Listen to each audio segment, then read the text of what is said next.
2 Kronieke 34. As jy jou Bybel by jou het, asseblief moenie op die muur volg nie, volg in jou Bybel. Die hele hoofstuk gaan daaroor 'n wetboek wat ontdek is. Hulle het die ding vir jare nie in hulle hande gehad nie en hulle is opgewonde oor hierdie wetboek en dit het iets bewerk. In 2 Kronieke 34. So as jy 'n Bybel by jou het, asseblief lees in jou eie Bybel saam met my. Josia was 8 jaar oud. Nou voor ek verder gaan. Wie van julle het al van Manasse gehoor? Manasse was Josia se oupa. Wat weet julle van Manasse? Die slegste koning ooit in Juda. Hy het sy een seun laat offer vir Baal, hy het hom laat verbrand vir Baal. Hy het afgode gedien, hy was die slegste koning ooit in die geskiedenis van Juda gewees. Dit was Josia se oupa. Hy is dood toe Josia omtrent so 4-5 jaar oud is. Josia se pa was Amon gewees. Hy was net so sleg. En nou lees ons, Josia was 8 jaar oud toe hy koning geword het en 31 jaar het hy in Jerusalem geregeer. Net iets interessant, sy pa is tereggestel, sy pa is vermoor. Sy pa het vir 'n kort tydjie geregeer. Sy oupa het vir 55 jaar, sy pa vir 'n kort tydjie. Sy pa was 16 of 17 toe Josia gebore is en hy is dood toe Josia 5 jaar oud was. So Amon was baie jonk en hulle het hom doodgemaak. Vers 2, en hy het gedoen wat reg was in die oë van die Here en gewandel in die weë van sy vader Dawid en nie regs of links afgewyk nie. En in die 8ste jaar van sy regering, so nou is hy 16 jaar oud, terwyl hy nog jonk was, het hy begin om die God van sy vader Dawid te soek. En in die 12de jaar het hy begin om Juda en Jerusalem te reinig van die hoogtes en die heilige boomstamme en die gesneede beelde en die gegote beelde. En hulle het voor sy oë die altare van die Baals omgegooi en die sonpilare wat daar bo was, het hy stikkend gekap en die heilige boomstamme en die gesneede beelde en die gegote beelde verbreek en vermaal en dit oor die grafte gestrooi van die wat aan hulle geoffer het. En die beendere van die priesters het hy op hulle altare verbrand en Juda en Jerusalem gereinig. En in die stede van Manasse en Efraim en Simeon en tot by Naftali en hulle pynhope rondom het hy die altare omgegooi en die heilige boomstamme en gesneede beelde het hy tot stof vergrys en al die sonpilare in die hele land van Israel het hy omgekap. Daarna het hy na Jerusalem teruggekom. En in die 18de jaar van sy regering, toe hy besig was om die land en die tempel te reinig, het hy Safan, die seun van Asalja, en Maasea, die owerste van die stad, en Joach, die seun van Joas, die kanselier gestuur om die huis van die Here sy God te herstel. As julle lag vir hoe ek die name uitspreek, gaan julle dit lees. Toe hulle by die hoofpriester Hilkia kom, het hulle die geld afgegee wat in die huis van God gebring was, wat die Lewiete, die drempelwagters versamel het uit Manasse en Efraim, en hy het hulle oorblysel van Israel en hy die hele Juda en Benjamin en die inwoners van Jerusalem. Hulle het dit naamlik oorhandig aan die uitvoerders van die werk wat aangestel was oor die huis van die Here, en die het dit gegee aan die arbeiders wat gewerk het aan die huis van die Here om die huis reg te maak en te herstel. En hulle het dit gegee aan die skrynwerkers en die bouers en omgekapte klippe en hout vir die kappe aan te koop en om die gebou wat die konings van Juda verniel het van balke te voorsien. En die manne het getrou gearbei aan die werk, en oor hulle was aangestel Jahat en Obadja, Lewiete uit die kinders van Merari, en Sagaria en Mesulam uit die kinders van die Kehatite, om leiding te gee, en die Lewiete, elkeen wat verstand gehad het van musiekinstrumente, was en oor al die lasdraers, en het die werksmense bestuur by elke soort arbeid. Uit die Lewiete was ook die skrywers en opsigters en poortwagters. En toe hulle die geld uithaal wat in die huis van die Here gebring was, het die priester Hilkia die wetboek van die Here gevind, wat deur die diens van Moses gegee is. Net iets interessant, heel waarskynlik Genesis tot en met Deuteronomium, die Pentateeg, die wet, minimum, ten minste dit. Daarop het Hilkia aan die skrywer Safan gesê, ek het die wetboek in die huis van die Here gevind. Toe gee Hilkia die boek aan Safan en Safan het die boek na die koning gebring en aan die koning verder verslag gegee en gesê, alles wat in die hande van die dienaars gegee is, doen hulle. Hulle het die geld wat daar in die huis van die Here was uitgeskit en oorhandig aan die opsigters en die uitvoerders van die werk. Toe gee die skrywer Safan aan die koning te kenne en sê, die priester Hilkia het aan my 'n boek gegee en Safan het aan die koning daaruit voorgelees. En toe die koning die woorde van die wet hoor, het hy sy klere geskeur en die koning het bevel gegee aan Hilkia en Ajakam, die seun van Safan, en Abdon, die seun van Micha, en Safan die skrywer, en Asaja, die dienaar van die koning, en gesê, gaan raadpleeg die Here vir my, en vir die wat in Israel en in Juda oorgebly het, oor die woorde van die boek wat gevind is, Want groot is die grimmigheid van die Here wat oor ons uitgestort is, omdat ons vaders die woord van die Here nie gehou het om te handel volgens alles wat in hierdie boek voorgeskrywe is nie. Toe gaan Hilkia en die wat die koning gestuur het na die profetes Hilda, die vrou van Salem, die seun van Tokat, die seun van Hasra, die klerebewaarder. Sy het in Jerusalem in die nuwe stad gewoon en hulle het so met haar gespreek. Toe sê sy aan hulle, so spreek die Here, die God van Israel. Sê aan die man wat julle na my gestuur het, so spreek die Here. Kyk, ek bring 'n onheil oor hierdie plek en oor sy inwoners, al die vervloekinge wat geskrywe staan in die boek wat hulle aan die koning van Juda voorgeles het. Net iets interessant. Sy sê niks niets nie. Sy sê dit wat in die wetboek reeds was. Dis belangrik om raak te sien in hierdie gedeelte. Vers 25. Omdat hulle my verlaat en vir ander gode offerrook laat opgaan het om my te terg met al die werke van hulle hande, daarom sal my grimmigheid oor hierdie plek uitgestort en nie uitgeblus word nie. Maar aan die koning van Juda wat julle stuur om die Here te raadpleeg, aan hom het julle so sê, so spreek die Here, die God van Israel. Wat die woorde betref wat jy gehoor het, omdat jou hart week is en jy jou voor die aangesig van God verneder het, toe jy sy woorde teen hierdie plek en teen sy inwoners hoor, en jy jou voor my aangesig verneder het en jou klere geskeur en voor my aangesig geween het, daarom het ek ook verhoor, spreek die Here. Kyk, ek sal jou by jou vaders versamel en jy sal met vrede in jou graf versamel word en jou oë sal die onheil nie aansien wat ek oor hierdie plek en sy inwoners bring nie. En hulle het die koning antwoord gebring. Toe het die koning gestuur en al die oudstes van Juda en Jerusalem byeen laat kom. En die koning het opgegaan in die huis van die Here en al die manne van Juda en die inwoners van Jerusalem en die priesters en die leviete en die hele volk, groot en klein, en hy het al die woorde van die verbondsboek wat in die huis van die Here gevind is voor hulle ore gelees.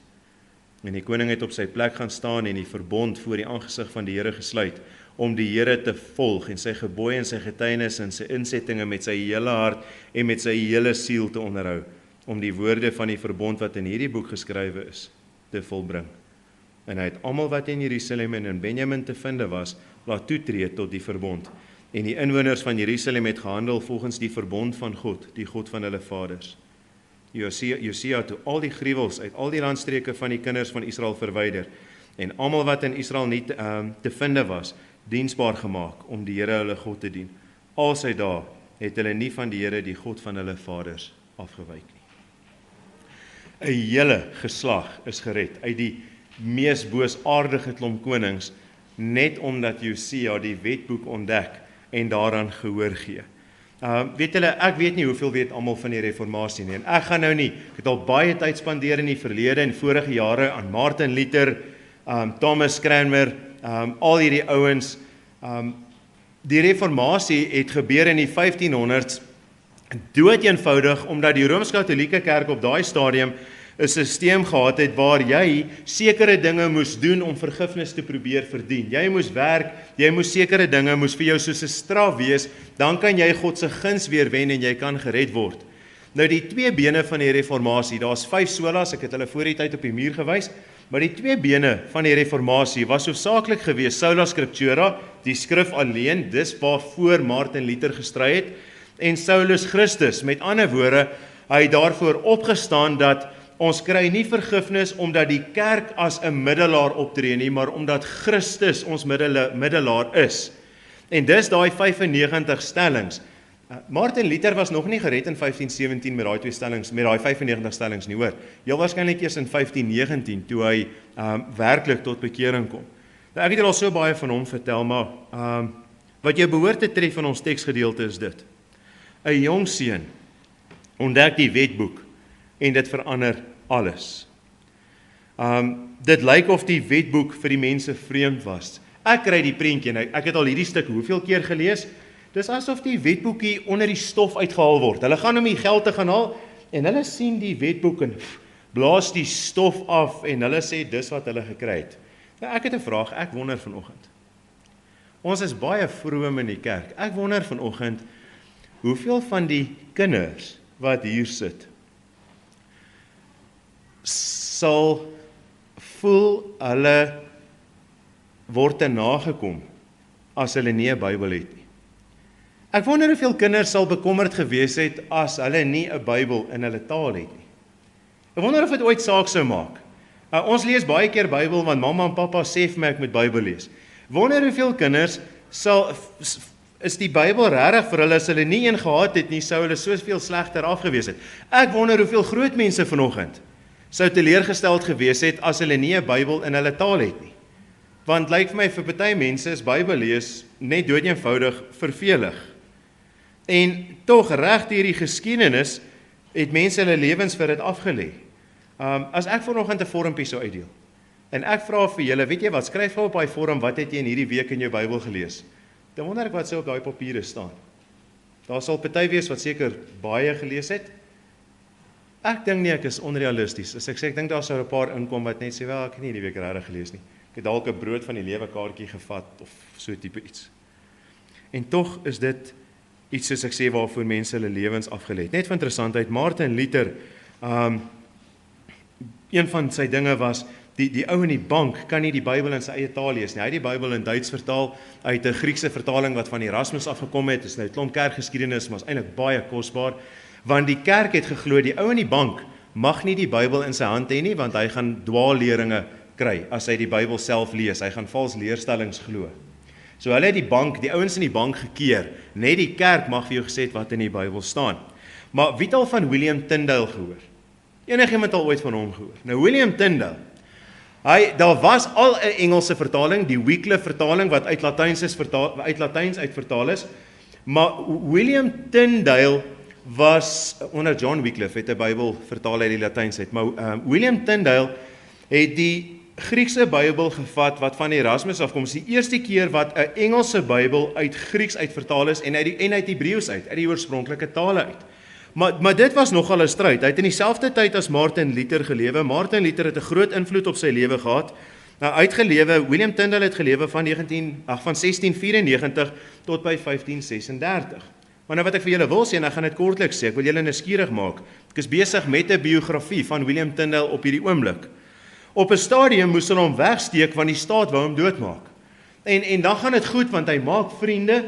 En op 'n stadium toe raak een van sy vriende so dronk by 'n partytjie dat hy sy mond verbypraat en hy sê vir hulle waar William Tyndale is. Toe moet William Tyndale weer vlug en hy is Duitsland toe en hy is hiernatoe en hy is daarna toe en hy vlug vir sy lewe en oral waar hy gaan werk hy aan sy Bybelvertalings. Op 'n stadium toe hy Duitsland toe vlug op 'n skip, toe hy besig met die Pentateeg, dit wat ons nou hiervan lees van Genesis tot Deuteronomium, en die skip sink en hy verloor alles. En hy moes alles weer oordoen. Nou wat toe gebeur het is, die staat het allerhande planne gemaak. Hulle het selfs die stukke wat reeds vertaal is en verkoop word, het van die ouens gesê, kom ons koop al die goed op en dan verbrand ons dit. Maar die Here se plan is altyd beter, want die geld waarmee hulle dit gekoop het, maak toe net dat daar nog meer Bybels versprei kon word. Maar daar was nog nie 'n Bybel in geheel, 'n ordentlike Engelse Bybel in geheel, wat versprei was nie. Nou, weet julle, 'n man met die naam Henry Phillips, hy het sy pa het vir hom 'n groot bedrag geld gegee om iets te gaan koop. En hy dobbel en hy verloor al daai geld. En een van die ouens in die staatskerk van daai tyd in die Rooms-Katolieke kerk sien 'n kans. Hy sê, weet jy wat? Ek sal daai geld vir jou gee as jy vir ons kan uitvind waar William Tyndale is. En Henry Phillips spoor vir Tyndale op en hy maak vriende met hom. En op 'n dag toe lei hy vir William Tyndale in 'n nou steegie in, waar 'n klomp soldate vir hom wag en hulle vang vir William Tyndale. Hy was 'n jaar lank in die tronk gewees, onder in 'n kasteel wat reg rondom, jy kon net deur 'n brug wat laat sak kon jy uitkom, hy was vasgevang. Hy skryf in daai tronk, hoor gou hier wat skryf hy. I greatly suffer from cold in the head and am afflicted by a perpetual discharge, which is much increase in the cell. My overcoat is worn out, my shirts are also worn out. It is indeed wearisome sitting alone in the dark. But most of all, I beg and beseech you, your clemency, to be urgent with the commissary. Permit me to have my Hebrew Bible, Hebrew grammar, and Hebrew dictionary, that I may pass the time in study in them. En 'n ander ding waarvoor hy gevra het, asseblief gee my net 'n lantern, net 'n lamp. En al daai moeite vir die Bybel, en ek en julle sit met 10, 20 Bybels op ons rakke.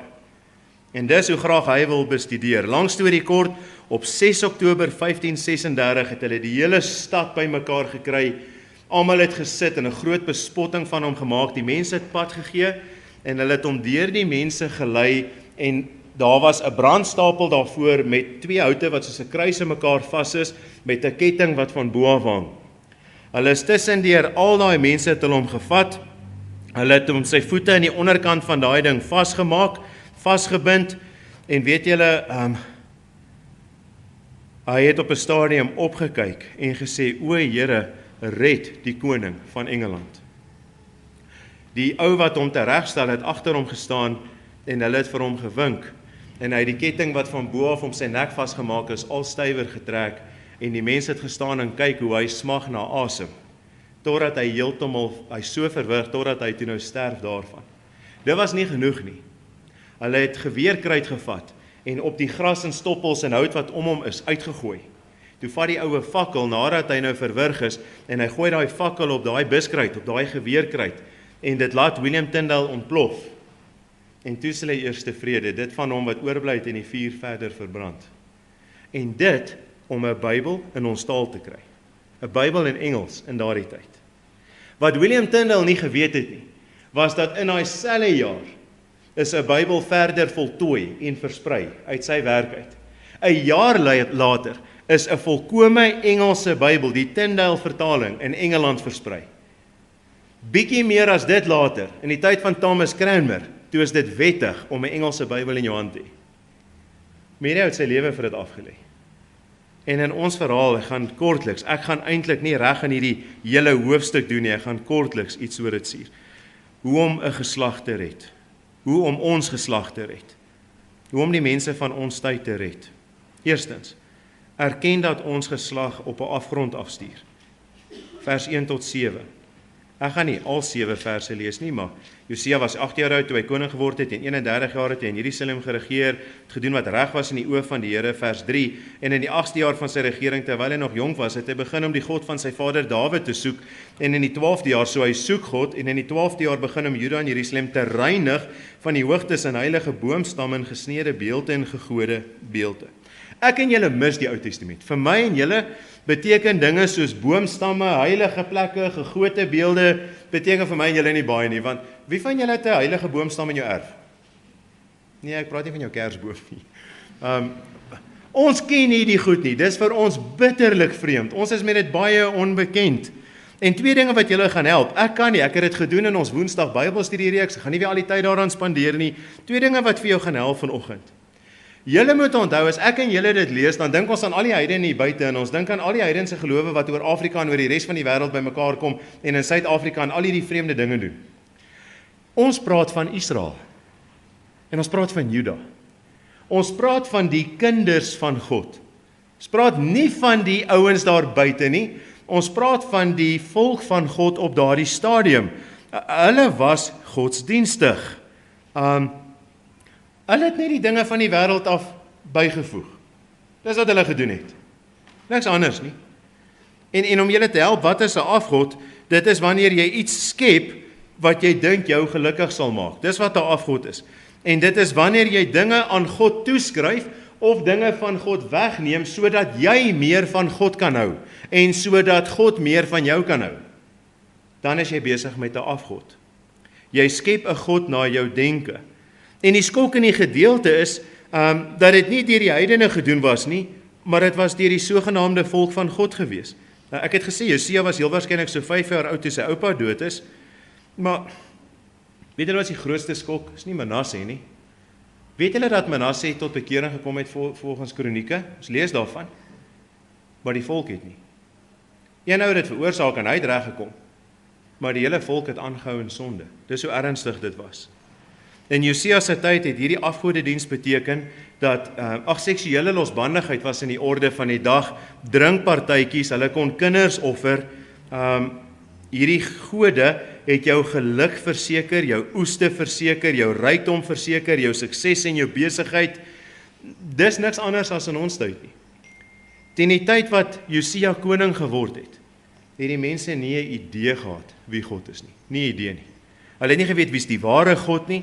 God se eie mense het hom nie geken nie. Hulle was gevul met al hulle idees oor wie God moet wees en hulle het nie 'n idee wie God is nie. En het julle opgelet hoeveel dinge Josia verwyder het? Dit was nie 'n weekse proses nie. Dis jare lank. Hy het aangehou goed verwyder. Nou luister gou mooi. 500 jaar terug was die kerk op dieselfde plek gewees. Die Rooms-Katolieke kerk het 'n God geskep waar as jy sekere dinge doen of sekere dinge jouself mee straf, dan kan jy vergifnis vir sondes kry. Iets wat julle dalk nie weet nie. Ek weet ons weet baie al van daai tyd. Het julle al gehoor hulle bid gereeld deur Moeder Maria? En het julle al gehoor hulle praat van die heiliges, Saint Mary, Saint Anne en al die goed. Die gewone ou doen sonde, maar vir elke sonde wat hy doen, kan hy een ding reg doen, dan kanselleer dit die sonde uit om jou posisie voor God reg te hou. Die heiliges, die saints, is die ouens wat amper niks verkeerd gedoen het nie en baie reg gedoen het, so hulle het bietjie krediet. En hoe dit gewerk het is, jy kon deur gebed en deur 'n paar dinge kon jy van hierdie krediete van die heiliges kry, want jy het nie genoeg goeie dade nie, dan kan die krediete byvoorbeeld van Moeder Maria jou toegereken word en dan kan jy nou weer 'n bietjie beter wees. Dis regtig hoe die Rooms-Katolieke kerk gefunksioneer het. Later het hulle gesê as jy nog geld betaal vir 'n klomp dinge, dan kan jy ook vergifnis kry selfs vir die wat reeds dood is en in die vage vuur is. Nou dit het ek al in die verlede verduidelik, ek gaan dit nie weer doen nie. Hulle het nie idee gehad wie God is nie. Totdat Martin Luther het 'n hoë beeld van God gehad, hy het op 'n stadium gesê, ek haat God en ek haat die Nuwe Testament want dit wys vir ons wie God is en hoe sondig ons is. En hy het die waarheid in die Bybel ontdek oor hoe ons gered word, dieselfde as Josia, en dit het die reformatie veroorsaak. Onthou nou, afgodediens is wanneer jy jou eie idees skryf van hoe 'n God moet wees. Jy skryf jou eie idees aan God toe en jy aanbid hom op jou terme. Afgodsdiens sou wees om enige iets aan God toe te skryf of weg te vat wat jou pas. Nou, in ons tyd. As ons sê, ons praat van reformatie. Rob Bell skryf 'n boek, Love Wins, en almal is saam met Rob Bell, waarin hulle nou glo daar is nie 'n hel nie. Jy skep 'n God wat nie 'n hel het nie. Jy skep 'n God wat op die ou ende almal gaan red, want hy is tog liefde en daar kan nie iets soos 'n hel wees nie. En ek wil nou op 'n ligter noot sê, Benny Hinn skep 'n God wat ons praat van 'n drie-eenheid. Benny Hinn maak 'n stelling, there is 9 persons in the Trinity. Ek weet nie of julle die wiskunde kan doen nie, maar dit maak nie sin nie. Kan nie sê daar's 9 persone in die drie-eenheid nie. Almal kan in ons tyd oor God sê net wat hulle wil en mense glo dit en jy mag nie iets teen dit sê nie want hulle het ook die Here lief. Alle gelowe word gered in ons tyd, lyk dit vir my. Jy lees 'n boek wat jou kan help want God wil hê jy moet altyd ryk en gesond en beroemd wees. Is dit nie 'n God na ons denke nie? Dis die tyd waarin ons lewe. As jy net hierdie en daardie dinge doen, dan moet God vir jou gesondheid gee. As jy die regte woorde, die regte towerrymppies gee, en as jy die ouste ding op Facebook share, dan sal God vir jou gesondheid en rykdom gee. Jy skep 'n God wat jou besigheid 'n sukses gaan maak. 'n God word in ons tyd geskep wat geen beheer het nie. Christene hardloop rond en sê, maar as ek nie reg glo nie, of as ek nie dit of dat doen nie, dan gaan die duiwel dinge doen en God kan niks daaraan doen nie. Die God wat geskep word, kan nie hierdie dinge beheer nie, dit hang van ons af. Jy skep 'n God wat tevrede is met aborsies, wat tevrede is met homoseksualisme, seks voor die huwelik. Jy skep 'n God wat hy verstaan hierdie dinge. Ons lewe mos in 'n ander tyd. En dis die God wat ons kinders gaan leer ken. Dis die God wat ons kleinkinders gaan dien. Want dis wat hier gebeur het. Josia was gekonfronteer met die gode wat sy pa en oupa en die mense voor hom geskep het. En hierdie dinge sluip in die kerk in. Dis asof die Bybel in die stof lê en menslike opinie stel meer as die Bybel. Ek luister iets gister waar iemand sê, almal het 'n opinie oor die Bybel, maar niemand lees die ding nie. Die kerk in ons tyd is vol heilige boomstamme, baals en sonpilare. Help my net gou. Jannie, ons offer nie kinders nie. Wat is aborsie anders as die offer van 'n kind vir jou eie geluk? Ons doen dit. So die eerste, hoe red jy ons geslag? Ons erken dat ons geslag op 'n afgrond afstuur. Tweedens, erken die skrif alleen, sola scriptura. Iets interessant. Kyk gou vers 3. En in die 8ste jaar van sy regering, terwyl hy nog jonk was, het hy begin om die God van sy vader Dawid te soek. Nie Ammon nie, nie Manasse nie, sy vader Dawid. Nou as jy enigiets van die geskiedenis van Israel weet, julle weet wie Dawid was, dis nie moeilik om te verduidelik nie. Maar wat regtig interessant is, hoor gou, hoe kry hy die God van Dawid? Vanaf vers 14. En ek wil nie alles lees nie, maar julle gaan dit sien. En toe hulle die geld uithaal wat in die huis van die Here gebring was, het die priester Hilkia die wetboek van die Here gevind. En onthou julle wat toe nou verder gebeur? Waar kry hy die God van Dawid? Waar vind hy hom? In die wetboek. Dis waar hy die God van Dawid vind, in die wetboek. Julle kan daai volgende 7 verse gaan lees. Hy vind die God van Dawid in die wetboek. Hierdie mense het nog altyd aanbid. Weet julle, hierdie mense was mooi kerkmense. Hulle het aanbid en hulle was godsdienstig, maar hulle het lankal nie die God van Dawid aanbid nie. Want die ware God word net in die Bybel geken. Jy kan nie die ware God sonder die Bybel leer ken nie. Ons het dit gesing in Psalm 19. Die skepping sê vir jou God bestaan, dan die Bybel vertel vir jou wie God is. Dit het jare tevore begin, toe Jerobeam byvoorbeeld, en ek wil julle maar net gou volg, want hoe kom terug na Dawid toe? Jerobeam het menslik gesproke net 1 graad begin afdwaal. Jerobeam het nie afgode begin dien nie. Onthou julle die kalwersaanbidding? Het julle al gelees van die kalfsaanbidding in die Ou Testament? Jerobeam het net 2 kalwers gemaak, dat daar iets sigbaar kan wees. Hy het nie gesê hulle moet die kalf so seer aanbid nie. Die kalf was 'n manier om die ware God te aanbid. Dis ook wat Aaron gedoen het met die goue kalf, toe hulle uit die woestyn uittrek, toe hulle uit Egipte uittrek. Selfde ding. Jy aanbid die ware God, maar net nie op 'n manier soos die ware God voorgeskryf het nie. Die ware God sê, moenie 'n gesneede beeld maak nie, maar is dit so ernstig? Ek weet nie of hier enigiemand is wat al 'n skerpskutter was, of wat al, as jy gejag het. As jy die geweer aanlê, en jou geweer se punt is 1 millimeter uit, van die teiken af hier waar jy staan, hoe ver is hy uit oor 100 meter? Nou, ek het nie uitgewerk nie. Jan Hendrik, julle is ingenieurs. dis baie, hy's nie 1 millimeter uit nie, hy's meters uit, weg van die teiken af. En ek en julle moet dit hoor in hierdie ding. Hierdie ouens was nie dat hulle nie aanbid het nie. Dit lyk of hulle net 'n graad afdwaal. Dan sê hulle, is dit so ernstig? Jy mis die doel volkome. Die hele hoofstuk is vol van voorbeelde van dit. Die Rooms-Katolieke Kerk het ook net 'n graad afgedwaal oor Christus. Hier staan, ek hoop dit help julle so 'n bietjie. Wat was die groot kwessie? Die Rooms-Katolieke Kerk het in 2016 gesê, ten minste kan ons dalk nou op 'n punt kom waar die Christelike Kerk en die Rooms-Katolieke Kerk kan saamwerk, asof dit wat in die verlede was, onnodig was. Dit was nie. Dit kom byvoorbeeld uit gedeeltes uit die Bybel, uit Matteus 4 vers 17, 'n klein woordjie, die Rooms-Katolieke Kerk het die Latynse Bybel gebruik, en ek gaan nie nou al die terme verduidelik nie, ek wil net julle moet hoor hoe naby dit is. As jy die Latynse Bybel vertaal uit Matteus 4 vers 17 in Engels, dan kan dit die woord penance gebruik. Dat die Rooms-Katolieke het met penance gewerk.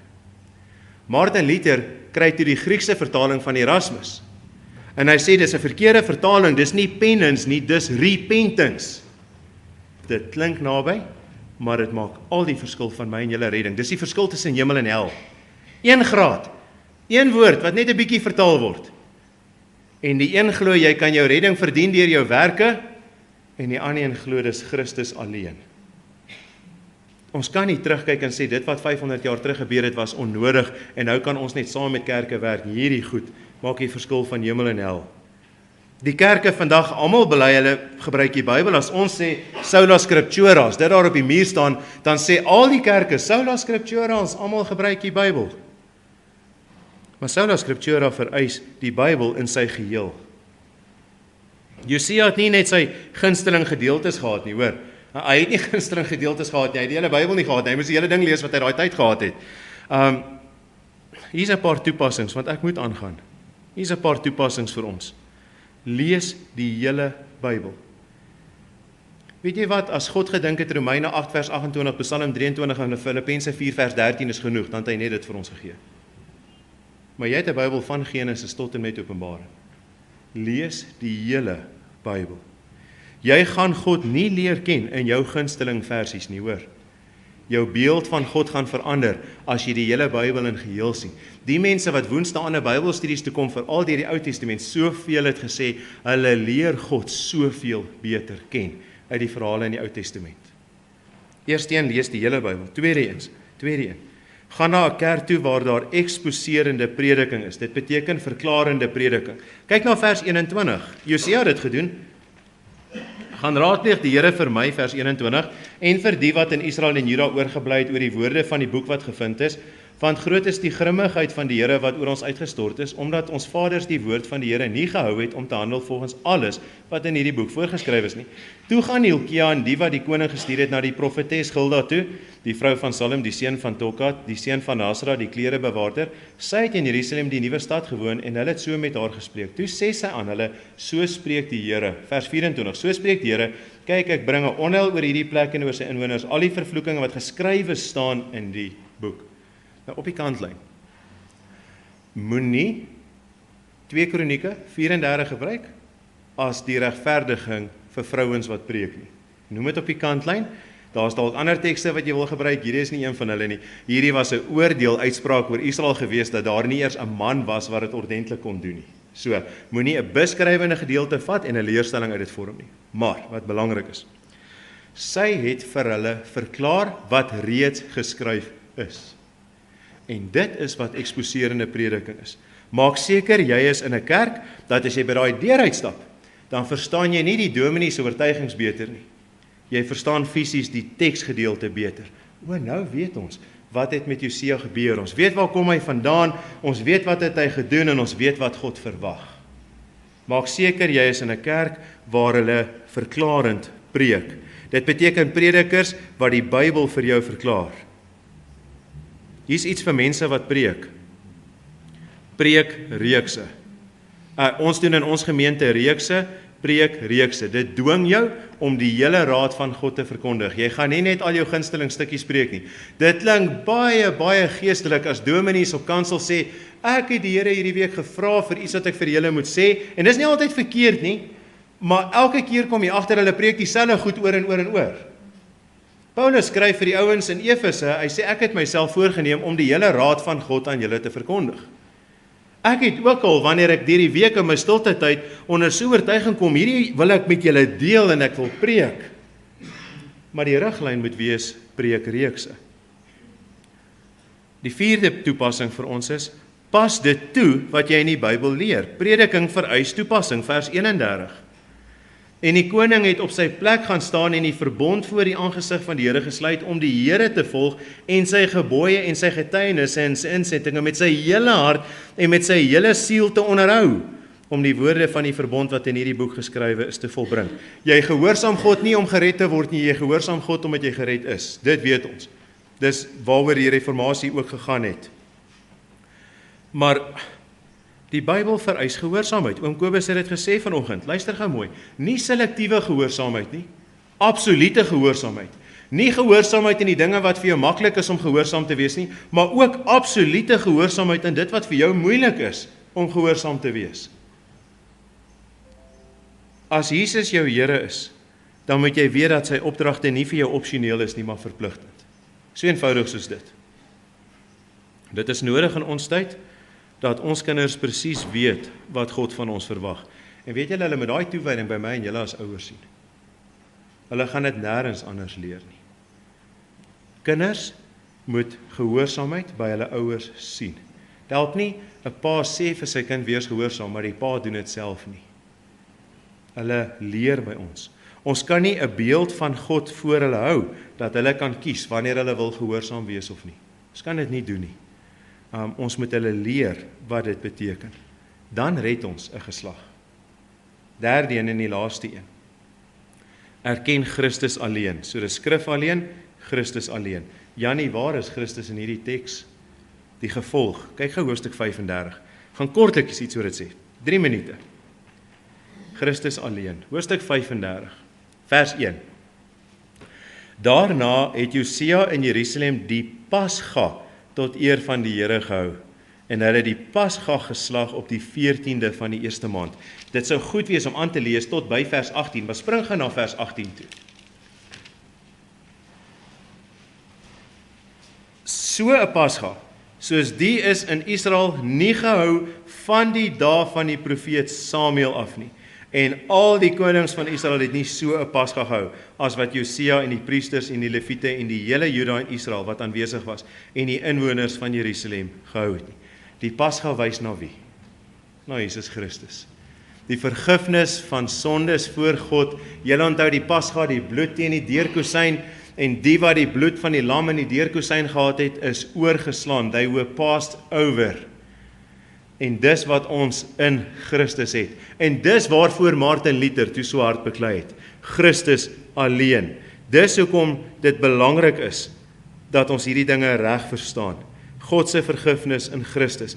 Die wat in Christus is, word oorgeslaan in die oordeel. Romeine 8 vers 1, daar is dus nou geen veroordeling vir die wat in Christus is nie. Hoekom nie? Want Christus het klaar jou straf gedra. Hy is die lam wat in jou plek geslag is en sy bloed is oor jou. Sy dood word, sy lewe word jou toegereken. Hy het 'n dood gesterf wat jy moes sterf. Nou kan jy 'n lewe leef wat hy leef by die Vader. Dis die evangelie. Jy is so veilig soos Noag en daai 7 ander mense in daai ark, want jy's in Christus toegesluit, reg deur die vloed. Ons moet daarby bly. Ons sê nie vir ons kinders, weet jy, as jy mooi lewe, dan is God so tevrede met jou nie. Ons leer hulle dit nie. Want dan begin ons op werke redeneer, as ek mooi lewe, mooier lewe as sleg, dan is God tevrede. God is tevrede omdat ons in Christus is. Ons leer ons kinders van kleins af, ons sukkel om hierdie dinge te hou en ons sien in onsself raak dat ons sondaars is, maar ons kan ons lewens vir Christus gee. Christus het gekom om ons te red en ons kan binne in hom wees. Hy is die enigste ene wat goed is. Hy is die enigste ene in wie ons redding vas staan. Jy staan voor God met Jesus se kleed aan, as ek dit so mag stel vanoggend. En mag die Here die kerk help in 'n donker tyd. Ek lees van 'n man, ek kan nou nie onthou wie dit was nie. Hy het eendag by die venster uitgekyk, is jare terug, in die donker eeue, het hy deur die venster gekyk, en sy vrou vra vir hom, wat maak jy? En hy sê, ek kyk hoe 'n man met 'n fakkel gate in die donker sny. Nou wat die ou gedoen het, is hy het met 'n fakkel geloop en al die ligte aangesteek. En iemand sê van dit, mag die kerk in hierdie donker tyd gate in die donker sny, soos 'n lig wat skyn. En mag die Here ons gemeente bewaar. Mag die Here ons help dat ons eie toestand raak sien, die tyd waarin ons lewe. Mag die Here ons help dat ons die skrif alleen gebruik. En mag die Here ons help dat ons Christus alleen verkondig. Paulus sê dit, as ek het my self voorgeneem om oor niks anders met julle te praat nie, behalwe Jesus Christus en hom as die gekruisigde. Dit beteken hy het elke Sondag net een vers, Johannes 3 vers 16 gepreek, net beteken dit maak nie saak wat hy gepreek het, hy het dit na Christus toe getrek. Kom ons sluit ons so en ons bid saam. Here, ons het 'n reformatie so nodig. Ons kan hierdie dinge nie bewerk nie. Here, predikante staan week na week op die kansels en preek u woord suiwer. En tog lyk dit of dinge net verder verval. Daar is net meer boosheid. Onheil sluip in die kerk in. Mense dien u op hulle volgens hulle vooropgestelde idees. Mense dig dinge aan u toe wat godslasterlik is. Hoe u nie kragtig deur die Heilige Gees werk in ons tyd en so ons help om te hervorm nie. Terug na die skrif, terug na Christus alleen, geloof alleen. Aan God al die eer alleen. Help ons as 'n gemeente dat ons sal wees soos 'n lig op 'n berg wat nie weggesteek word nie. En dat die woord altyd suiwer gepreek word, of dit ek is, of enige ander ouderling, of enige prediker. Dat ons suiwer sal bly by wat u gesê het, en dat ons heelhartig, soos Josia, sal bekeer. Dat ons heelhartig alles sal gehoorsaam wat u van ons verwag. Dankie vir u genade.